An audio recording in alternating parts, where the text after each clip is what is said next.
This is The Hypothesis, the show where industry experts debate and discuss growth marketing approaches, digital advertising tactics, measurement plans, as well as creative and growth strategies. My name is Carly Hensler, and I am a director of strategy. Gemma Philpott, and I am a director of strategy.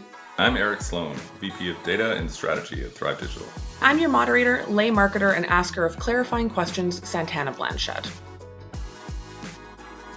Well, hi friends. Our hypothesis today is that most lead scoring is meaningless. We have some really conflicting opinions about lead scoring here, and so I'm just excited to dive in with a definition. So I want you to define for me what lead scoring is as most marketers think about it now. We can pass off to Eric first, and then I want to hear what people think of what he thinks.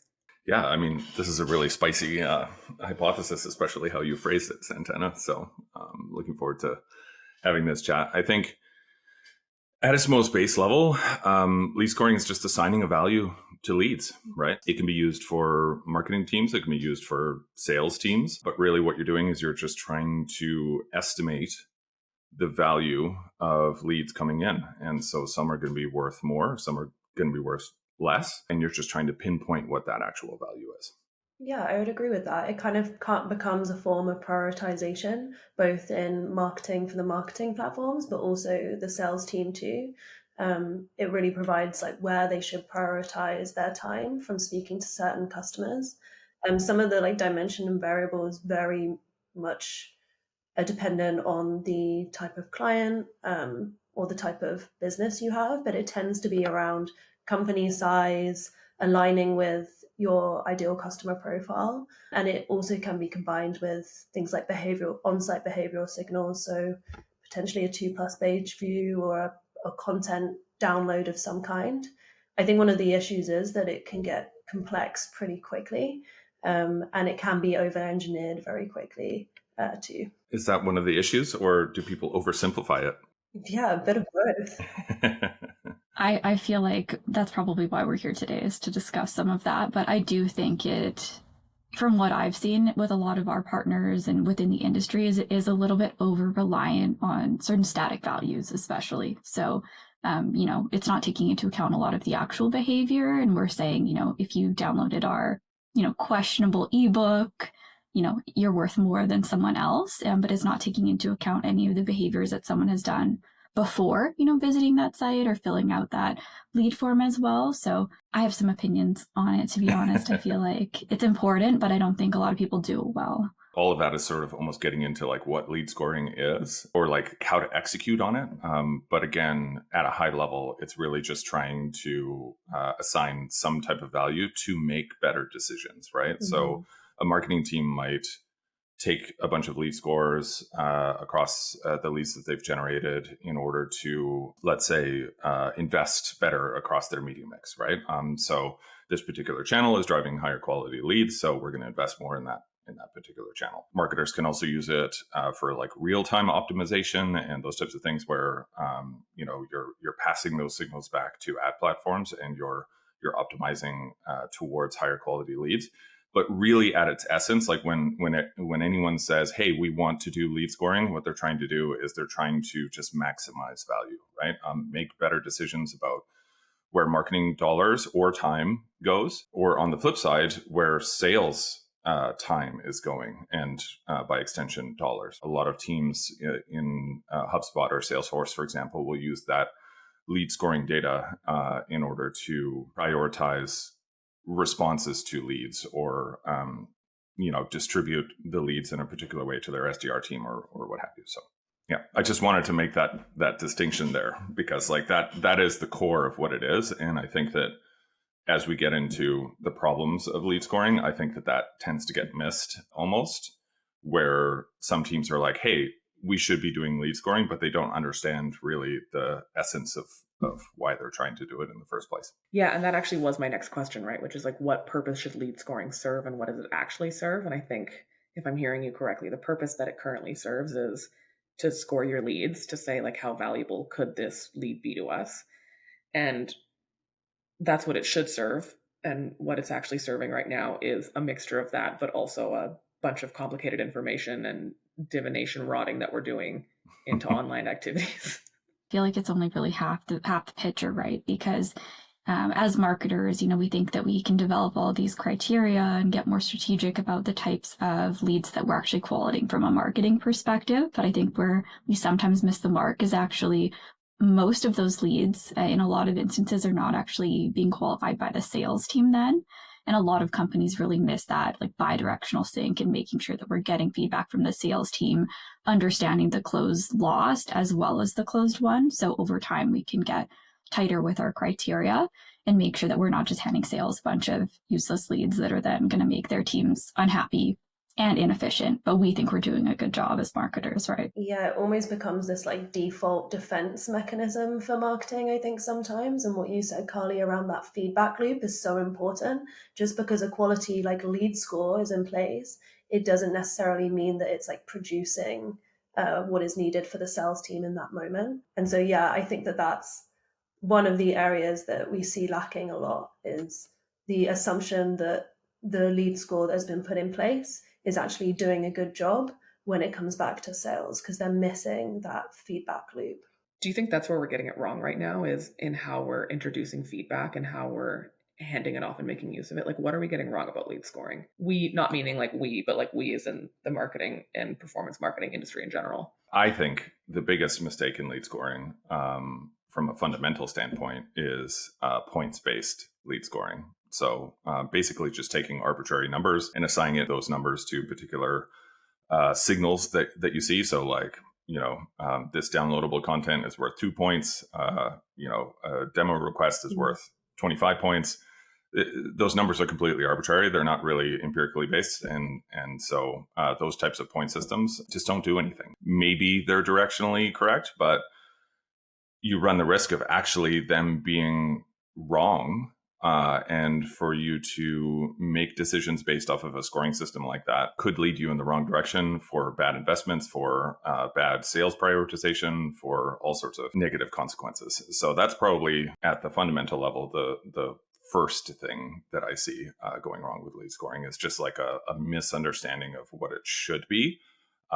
And that's where points-based lead scoring comes from, is a misunderstanding of what it actually is. The one thing that I was going to add to that too is, I don't remember the specific stat, but I was reading an article recently about how I think like 95% of like B2B buyers have already kind of made up their mind or done a ton of research before they even visit your site. And in a lot of instances, lead scoring, well, pretty much everything, is not capturing that, right? So by the time they've actually filled out a lead form or talked to sales, have they browsed different review sites, comparison sites? Have they engaged with a lot of your other media touch points, for example, that have not driven them to site, but have happened to like help inform their decision? So I think that's where lead scoring also goes wrong, because oftentimes with our buying cycles, super long, right? It's a very long journey. There's multiple people involved. So that's why it also is important, in my belief, to look at things from a buying committee standpoint, if possible, like an overall account standpoint versus single individual standpoint, right? Because, let's say if I fill out a lead form or download something, there's very different value than someone like Eric doing so or Gemma doing so, for example, right? But how are all of us doing these actions together, contributing to the overall value of our company potentially converting, is a different story. Yeah, and that almost speaks to this idea of when a company or when an organization starts a lead scoring project, they're kind of making the assumption that they have the signals to be able to even score leads in the first place, right? That there's something that we're tracking that can tell us, either from a correlation standpoint or a causation standpoint. Either one in the case of lead scoring is probably sufficient in a lot of cases.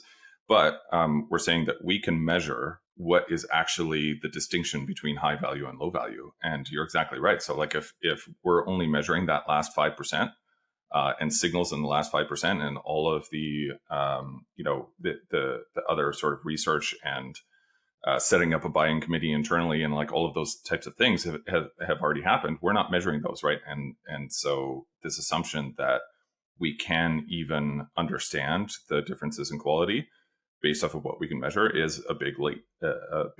So, Jem, I'm really curious to get your take on this, because you're one of our lead gen leaders here, and I know that lead scoring is specifically relevant in that space. So talk to me about what you see going wrong. Yeah, I mean, I completely agree with all of the above there. I actually did want to just quickly ask Eric a question on his perspective when he's creating these models or looking at some of the dimensions that go into lead scoring. Do you have a preference around, or do you see more success in the sort of like mixture of it being behavioral based and like firmographic, demographic based? Or would you prefer to lean one way or the other? Like, where do you see the most success or like signals from a scoring standpoint? So I think the most success actually comes from making it empirical and then doing back testing. So not to Mm-hmm. get too technical here, Mm-hmm. but essentially what we do is we try to essentially test the signals that we do have, and we build a model to try to understand how these signals are contributing either positively or negatively to a lead score. And so this is a little bit different in concept to sort of bucketing all of your leads, right? And so I think the next step going from like lead scoring with a point system to starting to do it more empirically is to segment all of your leads and then look at the conversion rates across all of those different segments. But we actually build a model to try to understand how these features are either increasing or decreasing the sort of baseline. That's how we approach it. And the advantage there is that, signals that are useless just show up as useless. Explain that to me like I'm five. Like when we're talking about getting rid of this point system, are we talking about Eric's model of good lead, bad lead, great lead? Like what are we doing in place of that? No, so it's the model of historical performance, right? So you look at all of the historical signals that you have, and you build, let's say, a basic model would be like a linear regression, right? So you build a linear regression model to try to understand essentially what of those signals is either improving or decreasing the propensity to actually end up with a purchase, right? And statistically, you can understand sort of, whether these signals are statistically significant as well, right? So like, do they rise above the level of noise, essentially, right? Because there's a lot of noise in leads. You can have a bunch of good leads and a bunch of bad leads, no matter what you do. Like, there's no getting away from generating bad leads. The best you can hope for is sort of like moving the needle in one direction or another. But what these models do is it allows you to empirically say that, like, hey, this piece of firmographic data, for example, is actually increasing the propensity to purchase by, let's say, 12% or something like that, right? And so you take all of those signals and you can essentially build a model that will provide you with an actual score. And so that score typically looks like a probability of purchase, right? So a conversion rate, essentially, right? If your probability of purchase is 5% on a 20,000 ACV product, then what's that going to be? $1,000, right? And so that's the value of that lead. If your propensity or your probability of purchasing is 1%, then that lead would be worth $200 for that same 20,000 ACV product. Does that make sense? Yes. I'll move on then from that to ask you. Well, no, I think take us out of the depth of that. No, I think it's good. I think it's easy to get in the weeds, right? Sorry, one quick book note on that. The thing about lead scoring, though, is that if you oversimplify it, then it's basically just putting your finger up and trying to measure the wind, right? Like, and so it does require a bit of detail to do it properly, and that critical thinking of what I mentioned before. Do we even have the signals to actually measure lead quality in the first place? And then there's a question of, like, even if we make decisions based off of this lead scoring approach, will it make any difference, right? Is the distribution of the quality of our leads basically just the distribution of the quality of the market? Mm-hmm. And I think that your point around do we have enough signals is so pertinent here. I think we often have companies or partners that come into Thrive and they're at the very early stages of their paid media and they want to do some like sophisticated lead scoring. And it's kind of become a bit of a buzzword in the B2B space. But there is a specific stage that you need to be at to be able to feel confident in a lead scoring model. And then even beyond that, if you are implementing a lead scoring model that narrows down the data even further from what is already currently being collected, then you're also not giving the marketing platforms enough signals to be able to efficiently optimize either. It's kind of two sides of things. Like Eric hates it if we're like, they want to do lead scoring, and Eric's like, but they don't have enough data. They don't have the data infrastructure, a clean CRM in place for us to even be able to analyze what a lead scoring model could look like. And then yet they just harm themselves when it comes to paid media too, because they're being too hyper targeted and not feeding the algorithm enough signals from a KPI standpoint. Let's dig into that. I was going to say, I really want to touch on that last part that you said there, Gemma, because that is one of my strong beliefs is a lot of clients, sometimes not even at the beginning of their marketing journey, right? These are very large enterprise level companies that you would assume would have these things figured out, are actually earlier on in their journey.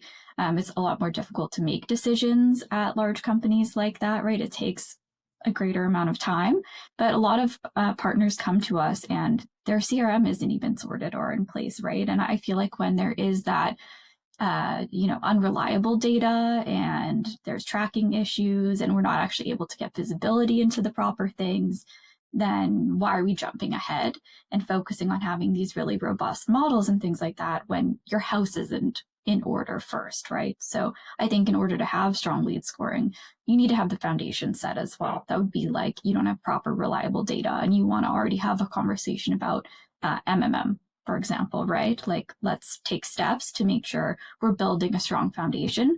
Otherwise, I think Eric, you mentioned this earlier, but then you're basing your decisions off of unreliable data or maybe data that's taking us in the wrong decision, right? That's not actually going to be benefiting the business in the long run. Absolutely. So what's the minimum data infrastructure we need? The other point, which I think amplifies both Gemma and Carly's points here, is that lead scoring is an optimization that lives on top of your marketing program. So it's never going to have a larger impact than getting the right messaging in your creative. It's never going to have a larger impact than, finding the right audiences to actually target. It's never going to have a bigger impact than, good branding and good marketing in general, right? It's never going to have a bigger impact than just having a good product, right? And so lead scoring is not going to make up for a lack of product market fit. It's not going to make up for a bad product onboarding experience for the actual end user or any of those things. And if you haven't found the right creative messaging and the creative that actually speaks to your ICP yet, then lead scoring is not going to overcome that, right? Because at the end of the day, that's going to be one of the biggest signals. The creative is actually what the person on the other end is viewing, is interacting with. They're then going to your website. Lead scoring is not going to fix any of those problems. Yeah, I totally agree. It's not this holy grail or be all and end all that's going to fix your marketing program. If anything, the audience and the creative side are far more important. Getting your foundations in place there, along with the data infrastructure too, it almost distracts from that in some cases. It's just a measurement tool, right? Yeah, it's an analysis, right? And essentially you're just updating that analysis on a regular basis, especially if you're using it for optimization. So yeah. So then let's talk about what the minimum data infrastructure needed to do lead scoring well is, and then what's overkill. So let's start with what we need. Like, what's our MVP of doing lead scoring well? Well, I think that is primarily an Eric question. Yeah, do you want the marketing perspective or the data perspective? Yeah, it is and it isn't, right? I want both. Okay, so maybe I can go first and then Eric can make me sound like I don't know what I'm talking about. But so like in my mind, of someone who actually does not do the back end work on this side of things, I think we just want to have as much of a bi-directional sync between our marketing, automation platforms, our CRM, and then the ability to track that behavioral data with the actual sales outcome. Right. So was an opportunity created? What was the win-loss status? Gather some of that information. I don't think we need to overdo it, but we do need a clean CRM, that engagement tracking, and then the sales feedback loop from my marketing perspective. But yeah, that's the foundation in my eyes. I'd love to hear Eric's view. Yeah, so I'm going to be annoying and steer away from data here for a second. But actually, something that I think is more important than the data infrastructure is a crisp and defensible hypothesis about what you think lead scoring is actually going to do. Mm. Right. And so that comes first. And that actually determines what data requirements you have. Right. And so if you just say, hey, we think that if we classify our leads based off of firmographic data, then that's going to allow us to make better media mix decisions. If that's your hypothesis and it's defensible, so like you write out all of your assumptions based off of that hypothesis, we believe that this will actually impact our media mix positively because of X, Y, and Z. And, we think that it's going to have a meaningful impact on investment decisions, that there's more opportunity in the market, et cetera, et cetera. So you're listing out your assumptions of that crisp and defensible hypothesis, and then you can translate that into the data requirements, right? So if your hypothesis is that firmographic data is going to enhance your leads program and generate more higher quality leads that are going to move faster through your pipeline, have higher close rates through your sales team, et cetera, et cetera. If that's your assumption, then you have to go out and try to prove that hypothesis by looking at firmographic data, look at the historical data, and hopefully, back to the question, hopefully that's, a couple of years of data, because you want to correct for seasonality, you want to correct for certain things that are shifting in the business, depending on how fast the business is growing, how stable the business is, et cetera. If the business is more stable, then you want to go back further, ideally. But if there's been changes to the product in the last 6 months, then any data before that is probably not all that useful, right? And so all of those factors go into the answer of what are the data requirements. But you're exactly right, Carly. Like, just clean data in the CRM, like there has to be some kind of historical data for us to pull on. And the other piece is that if your hypothesis is about firmographic data and you don't have that firmographic data, obviously that doesn't meet the requirements. Yeah. There are other pieces though, whereas if you say, for example, it's firmographic data, but you only get 10 leads per month, then, that you just don't have enough data, right? Like you're not going to hit any kind of sample size that is required in order to actually do lead scoring. You should probably focus on the marketing pieces first anyhow.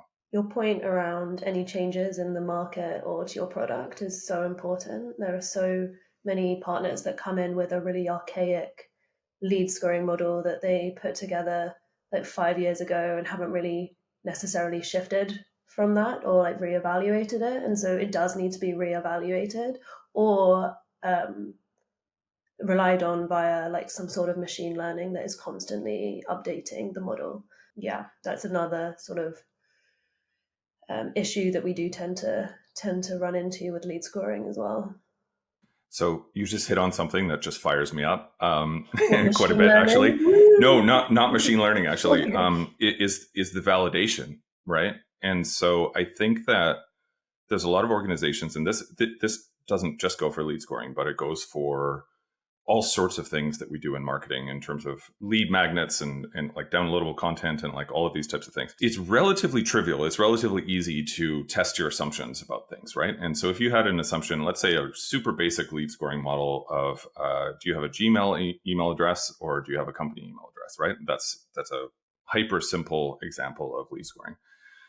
Well, you can actually test that, right? And so you can build your model based off of historical data up to 90 days ago, and then see if that model effectively predicts the 90 days, the most recent 90 days that you actually have in your CRM data. And that basic back test essentially will tell you if your assumptions are correct, right? And you're doing it on unseen data, and it's the simplest type of validation that you can do with historical data. You don't have to set up any new test or anything like that. And it's something that we miss in marketing so often because it allows us to quickly test those assumptions that we have.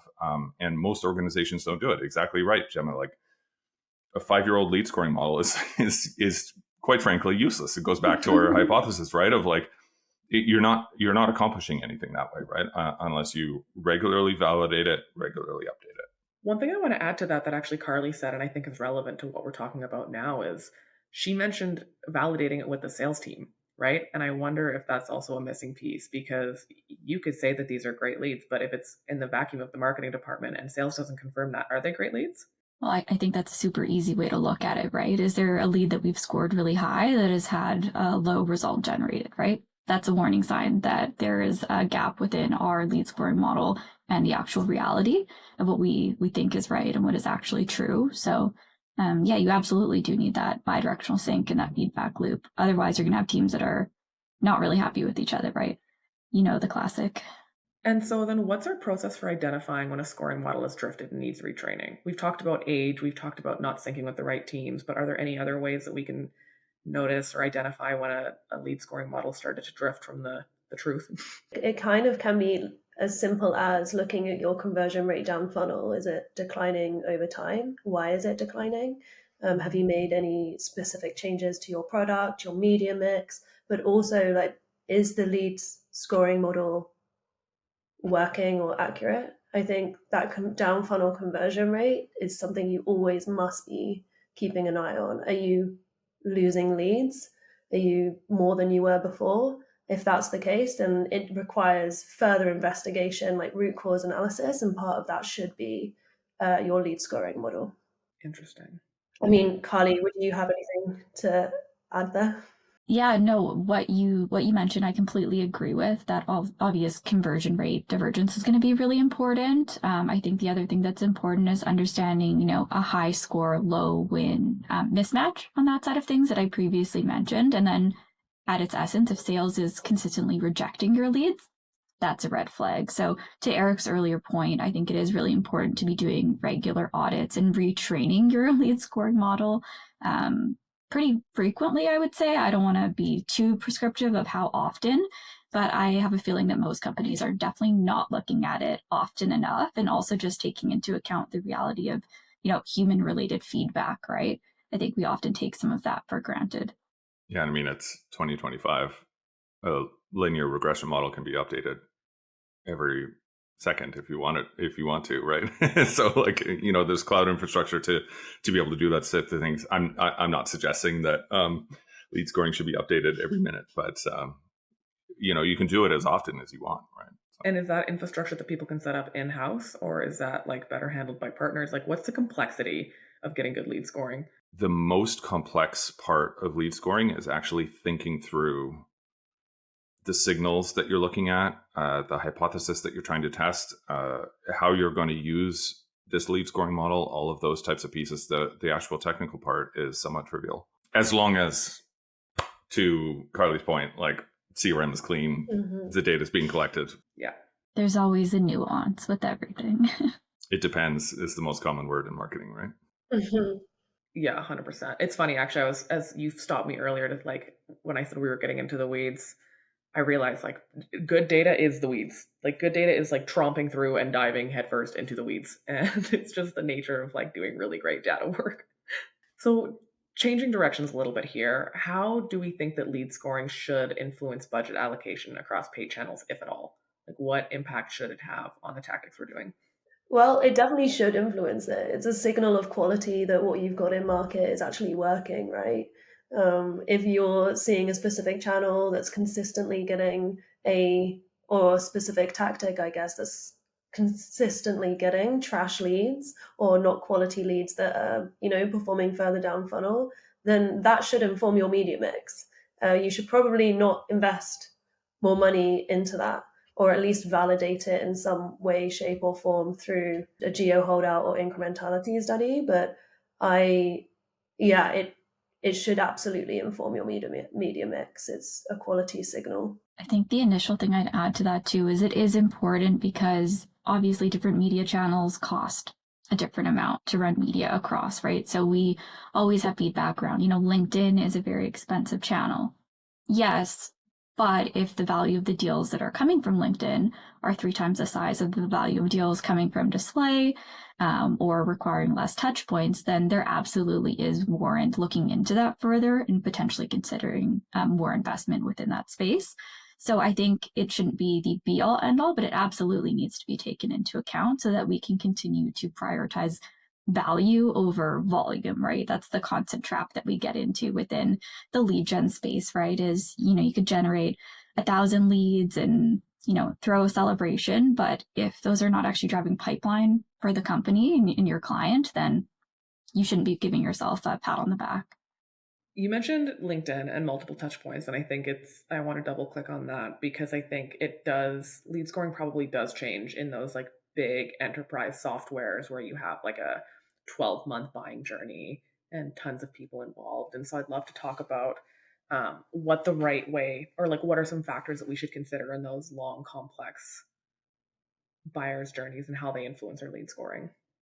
I think this is a complicated one because for some of our clients, and I would really like Eric's opinion and Gemma's opinion on this too, but if your client or your company is just focusing on last click and they're not taking into account multiple touch points or the full buyer journey, right, of which marketing and different touch points is influencing it, then it is going to be more difficult to justify those upfront pieces, right? So it does depend on the sophistication of the client's measurement and attribution across the marketing funnel, in my opinion. But I'm not sure if I'm straying too far away from your initial question, Santana. Eric, thoughts? Well, I had a clarifying question, I guess.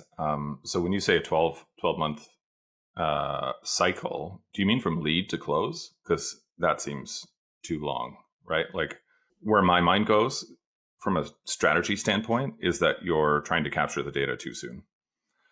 And so, for example, if it's a year long, then basically you're generating leads that the sales team doesn't want to talk to anyways, right? Unless you're talking about, massive industrial equipment or something like that, is going to, generally speaking, be not a digital media type product that is being sold. But if the sales cycle is a year, and let's say the organization that you're selling to is in that consideration cycle for a year, it's like I wouldn't even necessarily classify that as a lead. It's almost like just someone that you're trying to communicate with through that entire time period. Generally speaking, you wouldn't be putting that in front of your SDRs for an entire year. It just means that organization is in market, but they're not ready to buy yet, right? And so that almost becomes a marketing funnel question because like now they're basically at the consideration stage of the marketing funnel. They're not really at the action stage of that marketing funnel. So when we're talking about leads and lead scoring, typically where my mind would go is that really what we're trying to do is we're trying to understand those leads that come through that are in market, that are starting to show buyer signals and starting to evaluate different products more seriously, right? As opposed to just like, in the consideration cycle where they're just considering a solution to the problems that they have, right? That wouldn't really be effective for lead scoring because it's too early in the funnel. Does that make sense? It does, but I guess I'm curious, like, when does it start? So let's say a year from now, I know that I'm going to need to get a new agency, as an example. And so I'm not looking yet, but I've started to follow a couple of them online and I'm interacting with them slowly. At what point am I interesting to you?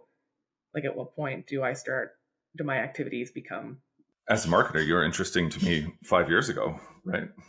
Totally, but I mean, like, when do I qualify to start doing lead? I want to stay top of mind that entire time. I want your mental availability, right? And so yeah, like I mean, if you're a year out from making that buying decision and you're just starting to evaluate, maybe you're using ChatGPT or something like that to do some evaluation. You're designing a buyer committee internally, like all those kinds of things. You're not necessarily going out and submitting a bunch of demo requests to try to talk to salespeople at that stage, right? So you're not even signing up for a lead. Technically, you're a part of our marketing funnel, and we want to find ways to target you, but you're not going to get lead scored because you're probably not going to fill out a form. Interesting. Unless I'm misunderstanding the situation, but no, I think that's a great analysis. I think we're kind of coming to the end of my structured questions. Was there anything else about lead scoring that any of you felt would be useful to our audience or that we wanted to touch on but didn't? I feel like one of the things that is going to be talked about more and more, and I hate the AI buzzword, but people are starting to investigate more tools that can help them with AI-based lead scoring as well. That is a lot more dynamic, and it is really taking into account not just static values, but also behaviors beyond the actual firmographics of who someone is. So I think that's going to be really interesting. I don't think I personally have a ton of experience in that area, but within our marketing realm, things are constantly changing. So I do believe that'll be a really interesting next chapter. And then where we're also seeing some clients go is taking into account more product-based scoring as well, right? So are people who are on free trials, what are the behavior that they're actually doing within that particular trial that will make them more valuable or less valuable? And how can you also take that into account? So it's not just the initial actions on site or what they're downloading or filling out a form, but how are they actually using your product and bringing other people into the fold within their company too. I think that's really important. We haven't really spoken too much about that, but there's so many elements and things that you could look at here beyond just the static actions on site. 100%. Absolutely. If you're a product-led growth company, the first interactions with the product should be part of your lead scoring. Like if you're scoring those users, it's not really a lead. I mean, depending on who you ask, but all of those signals are way more important than the UTM parameter of where the person came from, right? And I think that this is the point that grinds me, is looking at signals like they're causally linked to a higher or lower quality lead. So, for example, when we do lead scoring, we typically don't include the advertising source, because we don't believe that is a causal link to higher or lower quality. What you're trying to do is you're trying to score the actual person's behavior, the person in the context of the market, as opposed to the person in the context of our marketing program, right? I think that's an important distinction in this conversation. Just to sum things up, you can't score what you can't measure, and bad data makes any scoring model garbage, and no algorithm can fix that. So I think that's really where we need to take a step back and make sure that our foundation is solid before we try to jump several steps ahead. I just really want to emphasize that for the listener, because as an agency, we often see like we miss a few steps and we try to fix the end solution or provide an end solution, but we really need to take some steps backwards and build from the ground up. The old garbage in, garbage out. Hey, it applies everywhere. True. It's a good way of putting it. I feel like I could go on for another hour. So thank you for the conversation. Thanks, team. I feel like really excited about this. This has been The Hypothesis. Thank you so much for tuning in. For show notes or to get in touch, find us at thehypothesisshow.com or at Thrive Digital, both linked for you in our description box. And if you liked today's episode, we'd love if you'd rate and review wherever you're listening or watching. Thanks!